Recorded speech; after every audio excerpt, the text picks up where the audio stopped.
What's up, world? Welcome back to a new episode of the Taylor Price Talk Podcast, Season Siete. I think that's what it is. Episode 2. Hey, been busy. New job, family man, dog, wife, 17-month-old baby. Hands are full right now. And with a limited amount of free time that I do have, making some videos on YouTube. So this episode of the podcast, you can also find it on YouTube at Taylor Price Talk. I've made a lot of YouTube shorts, just experimenting with short form video content. So do me a favor, if you're watching this on YouTube, subscribe, like, check out the other content. If you're listening on audio, go over to YouTube, engage with it there as well. As a content marketer and brand person, I think it's important to be well versed in all content formats, written, audio, video. And so this is a sandbox. This is a sandbox where I talk about things and I make things. And so we're going to make some podcasts and we're going to make some video as well. So with that said, this episode is going to focus on the Ryder Cup. It's going to focus on some NFL takeaways and a couple of hodgepodge related topics that, interest me, maybe interest you. First and foremost, let's talk about the Ryder Cup. The United States loses in epic fashion. It's kind of a foregone conclusion. They haven't won in Europe since 1993. It's been 30 years without a dub. And of course, the Europeans, they have their hardships when they come over to the States. But hey, this was no different. Home course advantage at Marco Simone Golf and Country Club in Rome. And the Europeans, captained by Luke Donald, take out the Americans, captained by Zach Johnson, 16.5 to 11.5. Ole, ole, ole. It wasn't the USA's day. I can get away with dad jokes or dad things these days now. I get to do it. I've talked about it on the podcast and branched out and do some golf-related things here and there. It's, the older you get, the more into golf you are. I would say my power rankings of sports, probably football-ish golf, then basketball, baseball. It's hard to keep up with the baseball. Lately, the Giants just fired Gabe Kapler. They haven't been relevant since Tim Lincecum was in these parts. So, Warriors are great. Excited to talk about some NBA later on. And the Niners, we'll talk about them too. But golf is taking up a lot of my interest. And the Ryder Cup, I would say, it kind of loses momentum. You have the great major season, you have the FedEx Cup, and then there's this sort of drought emptiness, and so there's a lull, and maybe that fed into why the United States wasn't so good and they were a little cold and slow to get started. But in general, the Ryder Cup is really for golf hardos. If you grew up, if you really love the game, I think it shows up more for golf aficionados, hardos, than just the common golf fanatic or common golf fan. But let's kind of break it down. Let's talk about the event and what led to the demise of the U.S. team. I think it's fascinating character study on many levels. First and foremost, gotta drink some water. I've had a lot of coffee today. The biggest takeaway for me is the hat incident. That's the image we'll remember most from this Ryder Cup. So Patrick Cantlay doesn't wear a hat, and it's kind of odd when your teammates, 11 other golfers, and everyone else on the other team, they're all wearing hats, and you're the guy not rocking one. And his excuse was no hats fit him. Just on the eyeball test, you should be able to find some kind of headwear. These uniforms are tailored, they're made in advance. There's something that doesn't quite add up to that. Either you have like a Bruce Bochy or myself. I got a big head, and they just can't make one elastic that fits you, which is maybe predictable. But Patrick Cantlay's head doesn't look that big. So is his head too small? I just don't get it. So it was odd that Patrick Cantlay didn't wear a hat. There was a report from Sky Sports that he was not wearing the hat as a protest for not being paid for playing in the tournament. And by Saturday, the fans were all taking their hats off and waving them at him. And Patrick Cantlay was backing it up, surprisingly played really well. I got to give him a lot of credit for his performance in this Ryder Cup, but Patrick Cantlay put the U.S. team in an odd spot where they had to back him in his weird hat fashion choice. He makes a clutch putt on 18 to, win his match and, or to basically force Rory to make. And Joe LaCava, his caddy, Tiger's longtime caddy, also waving the hat, getting in Rory's putting area, I guess, distracting Rory, and Rory goes on and misses. And then afterwards, the two exchanged words on the green, and then in the parking lot, there's a great image or video of Rory kind of chirping at the U.S. Caddies and Bones, JT's caddy, and then Shane Lowry kind of pushes Rory back into the car. Honestly, golfers aren't going to fight. When was the last time golfers actually got into a fist fight about anything? Maybe if you're watching one of those like meme golf video accounts, those are like real country club hooligans, but pro golfers, I don't think there's ever been an actual fight in professional golf. So much ado about nothing, but I think honestly that was the biggest takeaway. And I think that also speaks to the bigger discrepancy or the disparity between the two clubs was the team culture. And, from the outside looking in, maybe the U.S. team was bonded or they were cool or they were vibing, but I don't think there's much like togetherness the way it is from the U.S. or from the European side. The European culture is about singing and drinking pints and being lads, and just I think they have a real good nature to them. The way they watch each other's matches, they're on the course, they're bought into the team dynamic and not about the individual dynamic. Where the U.S. Really about individual playing time. If you sit me for a match and I don't get to play, am I really going to be out there supporting the guys who get to play in those sessions? And the U.S. culture was a little odd with the mullets, the weird haircuts, maybe complaining about money. So I think overall just the discrepancy of culture was apparent in this one. And you could go back to Whistling Straits 2 years ago in Wisconsin and maybe make the same case that it didn't matter because you're at home and the United States seemed really together. But for whatever reason, this group, the captain, this crew did not click. And you could say that their culture or they're just the way that they displayed their togetherness was a little sus. And also I think the rust played into it.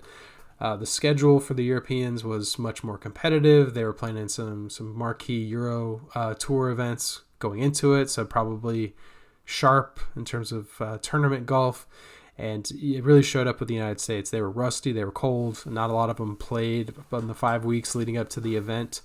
And you could see it on the first day, foursomes. The Euros went into the alternate shot right away. That's been their home cooking advantage, and the United States got swept. And that set a really tough tone, tough deficit for them to catch up. And, if you look at the comments afterwards,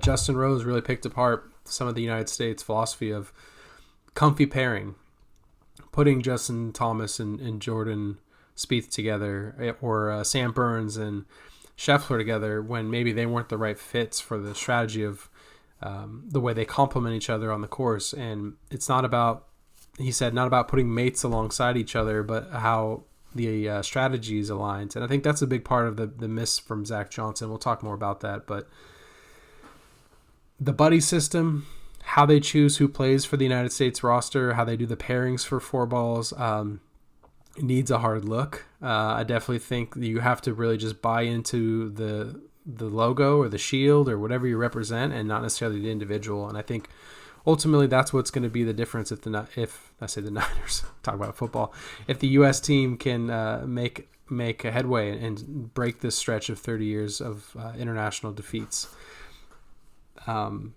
So for foursomes, the alternate shot, Europe was 7-1. They started on Friday and they really just took a massive lead. And I think with that, if you look at just the way the pairings were for the United States, it seemed odd. At one point they put Scotty Scheffler and Brooks Koepka together. Two solid players, but maybe those folks should be playing their own ball every shot and not hitting off each other. And they got whooped in epic fashion, 9-7. Just an embarrassing defeat from them. And that's tough when you have two of your top players lose that badly. I mean, Scotty Scheffler was in tears after that whooping. And if you look at it, Scheffler, Spieth, and Colin Morikawa, these guys have 6 major championships, and they won one match as a trio. And I think that's what it comes down to. The top dogs in the U.S. roster did not bring it, and the European team chipped away collectively and got the job done. Some of my favorite moments or matches in this, Max Homa, who is like a media darling. He does every interview, every podcast.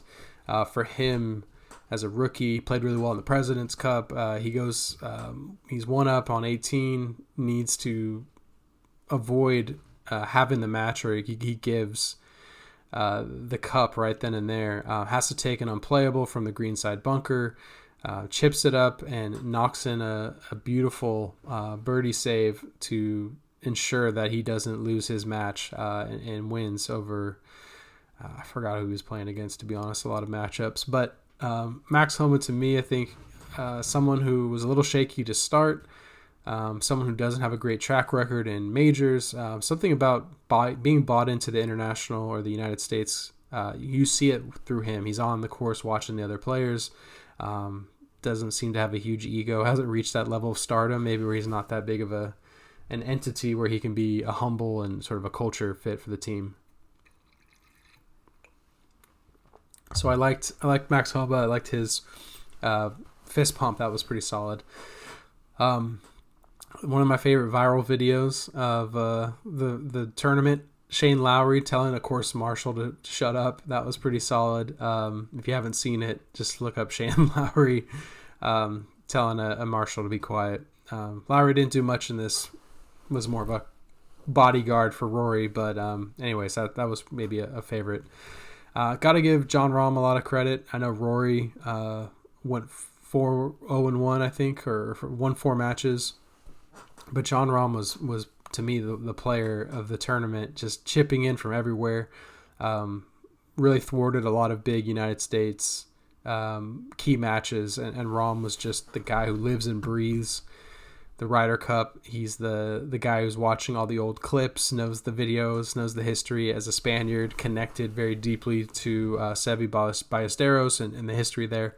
So just Rahm, the way he made eagle on 18 to thwart a U.S. point, and what he did against Scotty and individuals on Sunday. Got to tip your cap to Jon Rahm. I've said before, he's an ASU bias here. He's my favorite golfer right now, but he came to play, and they took their lumps in Wisconsin, and Jon Rahm and Rory definitely led the way from a leadership and a star power standpoint, whereas Scotty and Brooks and the United States team didn't quite have that star factor. Also funny to see the guy after they won. So maybe the low light for the United States. Europe needs a half point to win, to clinch the cup, and Ricky Fowler. We'll talk about him in a second. More in depth, I should say. He's on the 16th tee. The 16th was like my favorite hole. This had a lot of risk reward, water, drivable.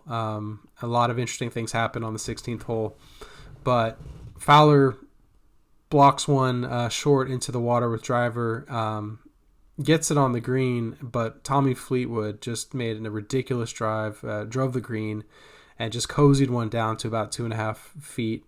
And Ricky just makes him pick up, and right then there concedes the Ryder Cup. It was, of all things, you compete in golf, and it's tough to make someone knock it in from inside the leather. But for the Ryder Cup, I thought it was bizarre that Ricky did it. And some folks on Twitter or X or whatever we're calling it these days pointed out that by giving away the putt there, Ricky didn't have to make his par putt from a longer distance. So maybe a little of inside baseball or recognized game. He didn't want to be the one responsible for giving away the cup. He just gave it away through sportsmanship, not through actually missing his putt.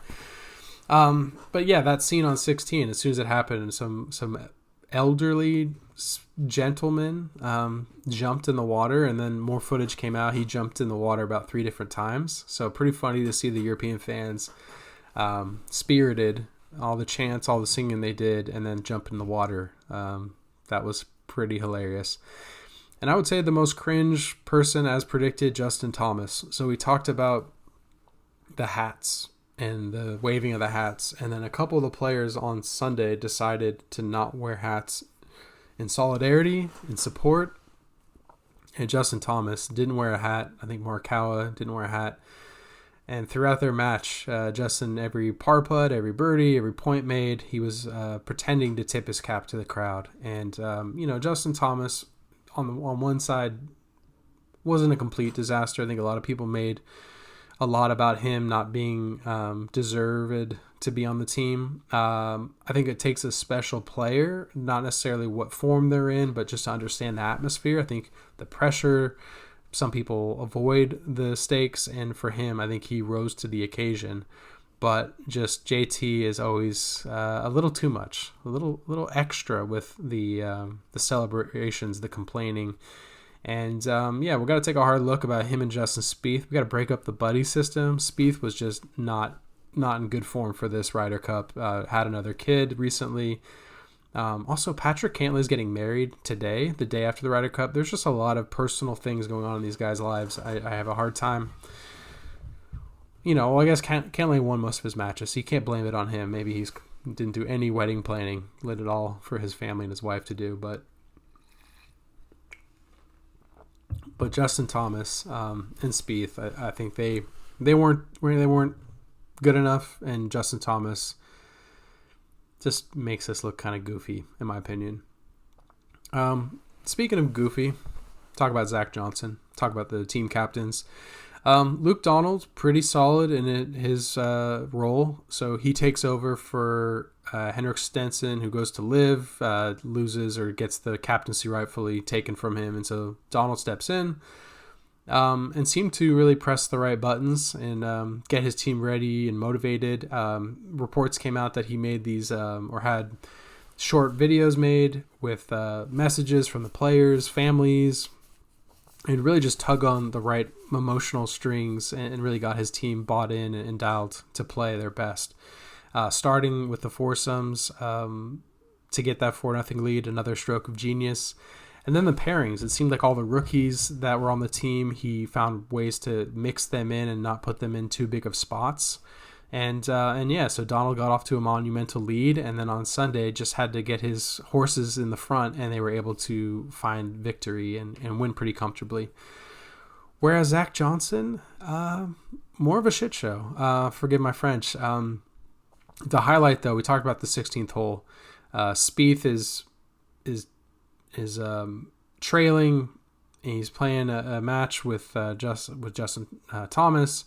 And Zach goes and basically interferes in the match, and captains are allowed to do this. Zach Johnson suggests, and who knows what it looked like from the viewing seat of myself was he got Justin or Jordan to club down from driver to 3-wood, and Jordan hits it in the water, and they end up basically losing the match. Zach Johnson, nice guy, but didn't seem like he understood what it took to get this team together. And I think it's a massive task. Clearly no captain has done it, so it's not like he's the first guy to drop the ball. But his choices of the buddy system, of letting people be cozy and comfortable, those can be second guessed. The decision to interfere with a club selection when the player and the caddy know best of what works for them in their bag, that was odd. And then his interviews, just a lot of comments he made seemed like, complaining about the team being sick. And then the matches, Ricky's really sick, Ricky Fowler potentially had a bug, put him in the first day matches. Brooks Koepka won a major this year, one of the best players in the world.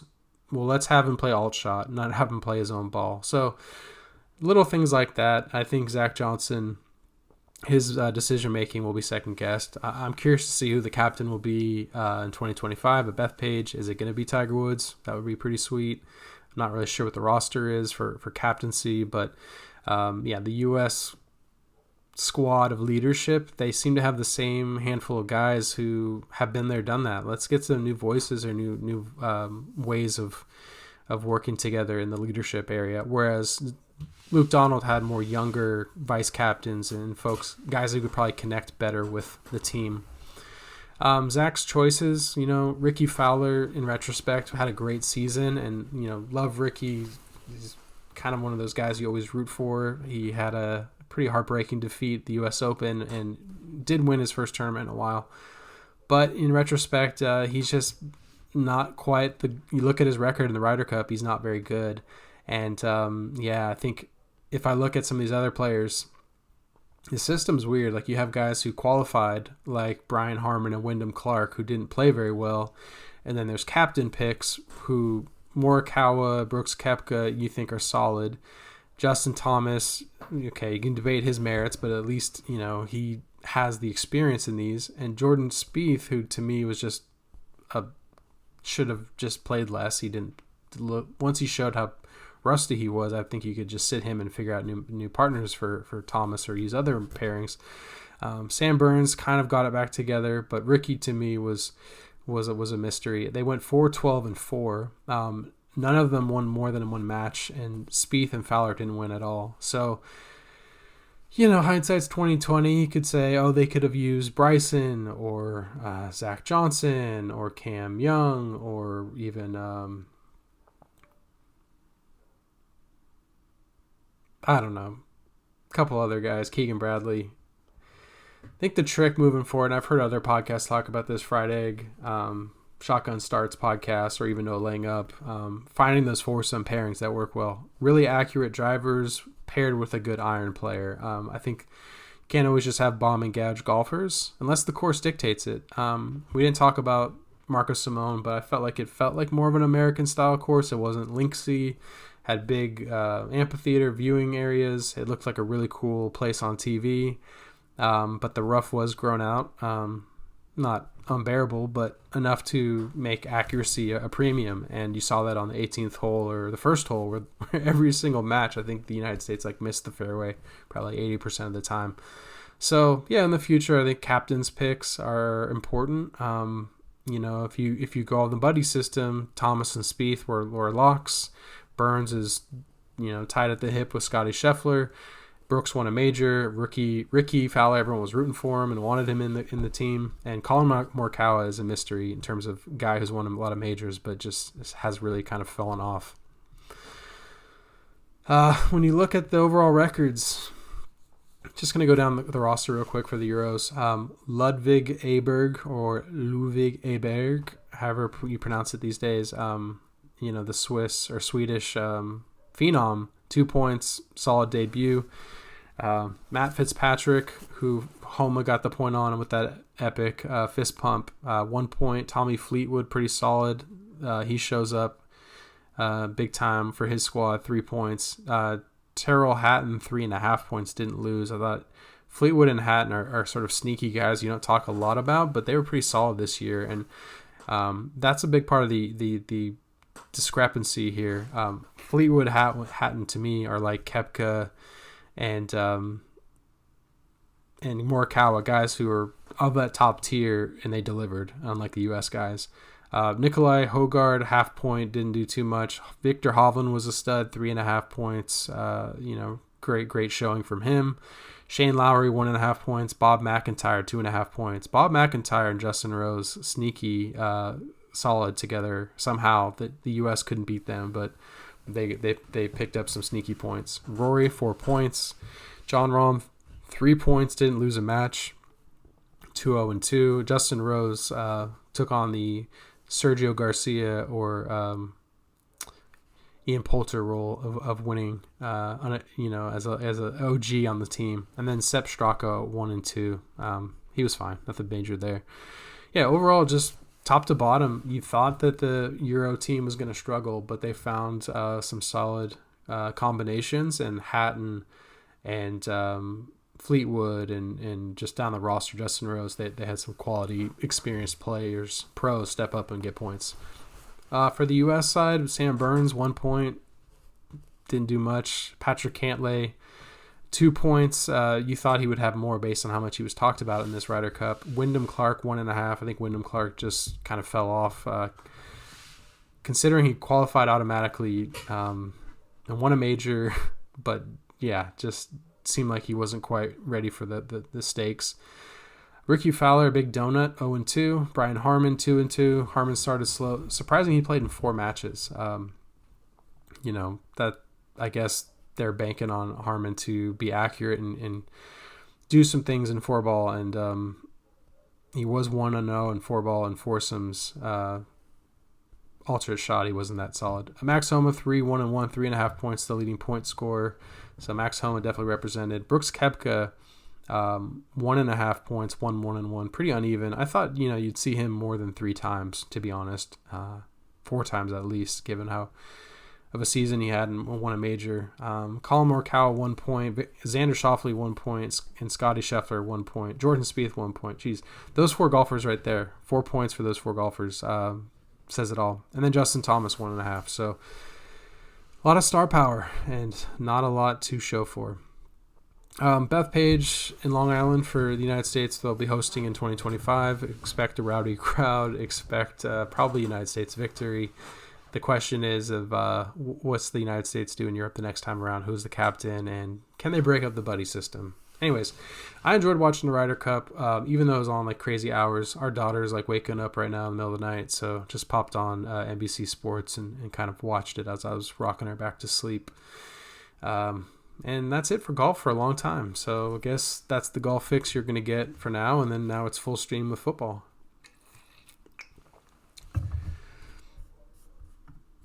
Speaking of, Niners 4-0, probably the best team in the NFL right now. A nice, easy, smooth-ish whooping of the Arizona Cardinals. Christian McCaffrey, to me, is the story right now, and Brock Purdy. But McCaffrey's leading the league right now in carries, yards, and touchdowns. 80 carries, 459 rushing yards, and 6 touchdowns. He leads the NFL in rushing yards by about 95, so almost 100 yards better than the next place, number 2. I think that's DeAndre Swift with the Eagles. Add on 18 catches, 141 yards, and a touchdown. Receiving, so he's got 7 touchdowns right now in 4 games. Should have had 5 just alone against the Cardinals. McCaffrey's definitely taken a lot of beating. Physical runner, a lot of carries. Elijah Mitchell's hurt again. Shocker. Would love to see the Niners maybe loosen the amount of carries from him, but right now he's showing that he can handle the workload. But, like I said, hindsight 2020, if he gets hurt, Kyle will definitely be second guess for that. And with that ground game, really steady presence. Brock Purdy is off to a great start this year. A lot of questions about his dink and dunking or his ability. I was a little worrisome. Can he replicate what he was doing last year? And the answer is yes. 115.1 quarterback rating, best in the league, 5 touchdowns, no picks, 72.3% completion percentage, distributing the ball. If you watch the breakdowns on the QB School, JT O'Sullivan's YouTube channel, it's fun to watch. Purdy sticks his back foot in, gets the ball out quickly, and no one's really been able to disrupt him. He gets the ball out on time, and right now the Niners are rolling offensively. Defensively, it's going to be an adjustment with Steve Wilkes as coordinator. Cool to see Javon Hargrave impact the inside of the defense. 3 sacks. He's got a great kick the door down sack celebration. If I want to be nitpicky, I said this on YouTube Shorts. Nick Bosa has, I think, 1 sack. Eric Armstead, no sacks. So those are two stalwarts on the defensive line. Bosa should have like 20 sacks easy. Maybe a little bit of a lingering hangover from holding out, but would like to see those two pick up their production in the next 12 weeks of the season. Also, just a shout out to the special teams. Jake Moody, rookie kicker, 9 of 9 with a long of 57. He was pretty shaky in the preseason, but has figured it out and has been, rock solid.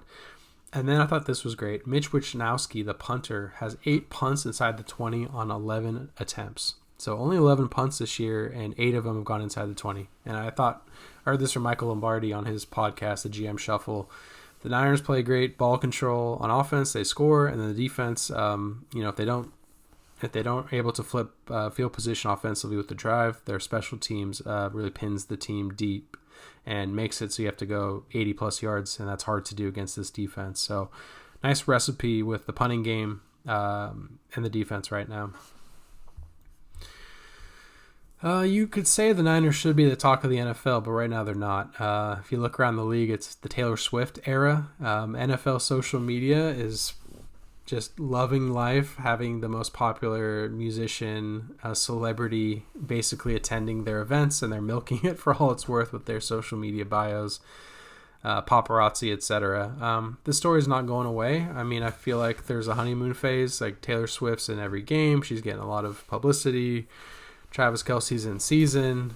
He's probably busy with his game plans. They're probably, going to stay dating the rest of the year. I don't see an abrupt breakup happening. So we're going to be in for this for a long while. And it's an interesting wrinkle. I don't think we've had a high profile relationship in sports like this that I can remember. Maybe a Kardashian, but that's different stakes. I was talking about it with my wife, Mary, the other day. Taylor Swift is the closest thing to like a princess or like a royal family member. Just the way the adoration of the public, the media coverage, speculation, and to mix that in with professional football of all places, it's just a fascinating combination of pop music and professional sports, entertainment, worlds colliding. The Chiefs win on Sunday Night Football. I think they're 3-1 now after losing week 1. They've rebounded.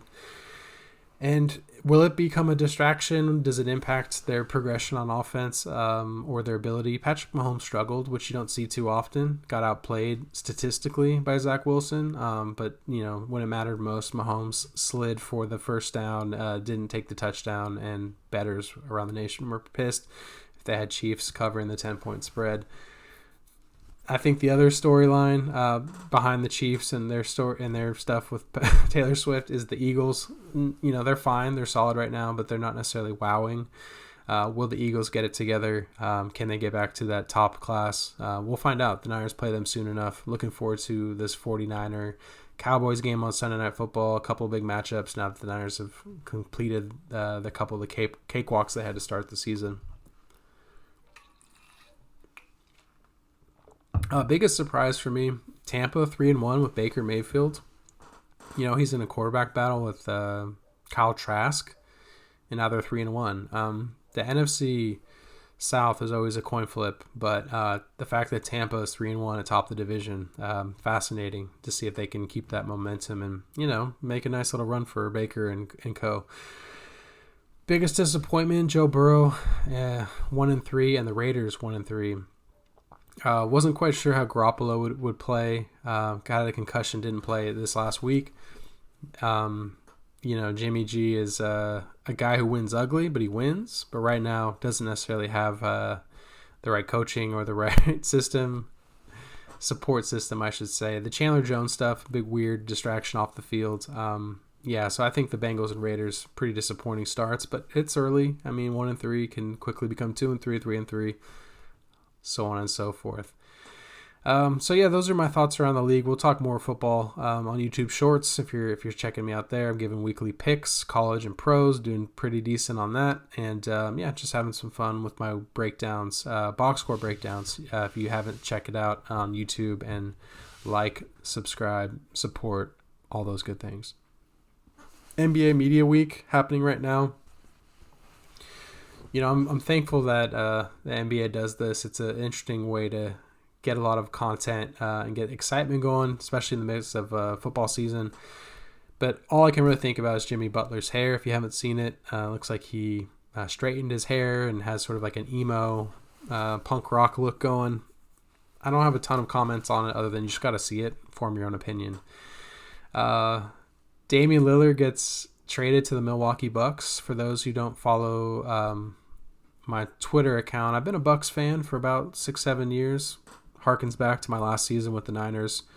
Chip Kelly's year, 2-15, and we're so bored. Myself and some of the employees, we picked NBA teams from the East Coast that we would follow, and I picked the Bucks because of Giannis. And the Bucks won a championship, so it's been nice to be a Bucks fan from afar. And now we have Dame Lillard to pair with Giannis and Chris Middleton, so curious to see how that plays out. Overall, though, excited about the NBA season. Warriors have Chris Paul. Suns did some things. James Harden holding out. There's some things going on, but we'll get to it down the road. Right now, it's just kind of like photo day, first day at school, and cool to see basketball back on our timelines, even with Jimmy Butler's hair. That's a lot. I think my last couple of thoughts, we'll just throw a quick music corner. I've gone longer on this podcast than I wanted. Magic 3, Nas and Hit Boy churning out their 6th project together. If you haven't checked it out, definitely give it a listen. Not a ton of great new music out. I think we're all waiting for Drake's album. It's supposed to come out my birthday. It got delayed. So for all the dogs, we need that Drake. We need some new music. Magic 3 is some of my favorite tracks. Fever, the lead song, is a good one. Put that on the running playlist. I Love This Feeling, another good one. Never Die with Lil Wayne. Those 3 are instant on the running playlist right now. Definitely enjoying that. And then track 7, Pretty Young Girl. I'm going to throw a flag on this one. There's a line about Nas is rapping about a young woman he's pursuing, and that the woman's dad used to listen to Nas back in the day. I think that's kind of a suspect bar. Hey, I know you're 50 years old, you're still turning out good music, but just the optics of dating a daughter of a fan, I don't know, seems odd. Outside of Magic 3, I was spending a lot of time listening to Utopia. I haven't listened to it in a while. I wrote some notes down for a previous podcast that I never recorded. I'll just say a couple of things. I'm always biased to new music, so I'll probably listen to a big project when it comes out just to spend time with it. I didn't think it was as good as Birds in the Trap or Rodeo or other Astro World. Probably leans more closer to Yeezus without anti-Semitism. There's some good lines from Drake, some good appearances from other 21 Savage, etc. He talked about being the human Pinterest. Thought that was a weird line. Travis Scott in general, though, knows how to bring people together. He's a good curator of artists and producers. So overall, good album. Not great. Kind of spend time with it, and in one ear out the other. It's not something I'm going to go back to regularly, but, it's there. Let's wrap things up with Parenting Corner. So right now in our house, we have a lot of Mary Poppins on repeat. Daughter Quinn's running our house, formulating sentences or phrases using her words, and likes to say Mary Poppins. So right now I have a hard time unforgetting the lyrics to most of the songs. I have Mary Poppins memorized at this point. Somebody who know nothing about Mary Poppins, I'm an expert. Curious about Bert's relationship with Mary. My wife and I talk about this. Did they know each other from childhood? Was she his nanny? Did they have a fling? Lots to unpack there. If you have any Mary Poppins philosophies, let me know. And then lastly, we took Quinn to her first football game. Sadly, the ASU lost to Cal. Cal's not a good football team. ASU's an even worse program in disarray right now. But hey, it was fun to watch my daughter look out in the football field, say football, and be interested in it for about 5 minutes. She saw her first touchdown. She saw the mascot, the cheerleaders. Was interested in the people next to us and what they were eating, the coffee they were drinking. A lot of work to get out of the house and load up the gear, but honestly, for memories and experiences, it's well worth it. So maybe one day we'll take her to a Ryder Cup. Maybe not a 49er game. There's like fights every other week. Probably can't do that. But hey, we're an active household, a sports loving household. She also got her first Giants jersey. So shout out to her grandma, my mother-in-law, for that. She's gonna rock that proudly. Thanks to everyone for listening. Like I said, check it out on YouTube if you haven't. Taylor Price Talk is the channel. Check out the videos, box score breakdowns, the YouTube shorts. We're just making content, having a little fun here in between some of the 9 to 5 and parenting things we're doing. But thanks again for checking it out, and talk soon.